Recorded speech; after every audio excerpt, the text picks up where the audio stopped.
Tehát meg kell zsírozni a nagy tömítést, Igen. és ezt a két kis tömítést, ami itt van bent. De a tömítésekre nagyon kell vigyázni. Tömítésekre, mit mondjak, éppen hogy csak, tehát éppen hogy csak zsíros lett a kezünk. És akkor így körbekenjük.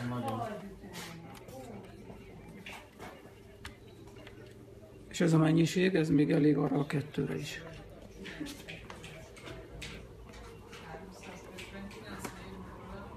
Így. Tehát a tömítésekre nagyon kell vigyázni. Csak ilyen leheletvékonyan szabad zsírozni őket. Ha sok zsír kerül rá, akkor tönkre megy. Az összes többi zsírzást, azt lehet bőven zsírozni, ott már nem kell vigyázni semmire. Egy ilyen hurkapálcikát célszerű beszerezni.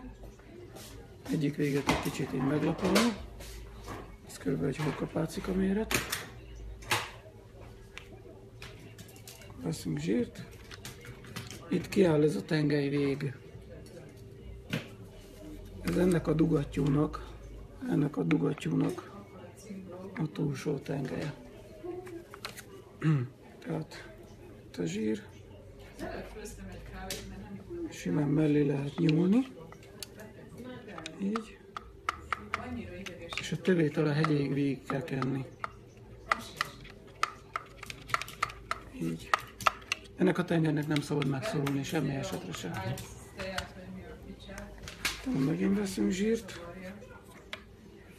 És itt be tudunk férni a rudozat közé, és meg tudjuk kenni a hátoldalát is ennek a tengelynek. Így gyakorlatilag körbe tudjuk kenni a tengelyt.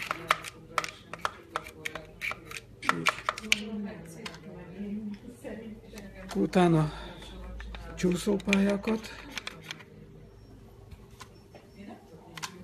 Itt is a csúszópályát.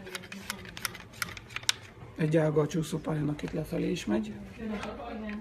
Így befelé. És a másik oldalon ugyanígy. És a csúszópályát. És ide is. Jó alaposan megkenni. Mikor ez megvan, ezen az oldalon van egy biztosító fül. A két pánt közé újjunk hegyével. Benyúlunk, kiakasszuk, hogy lejjebb ereszkedjen. És akkor ezzel a főtengellyel, ezzel a sárga főtengellyel, addig mozgatjuk a központi egységet, míg föl nem megy a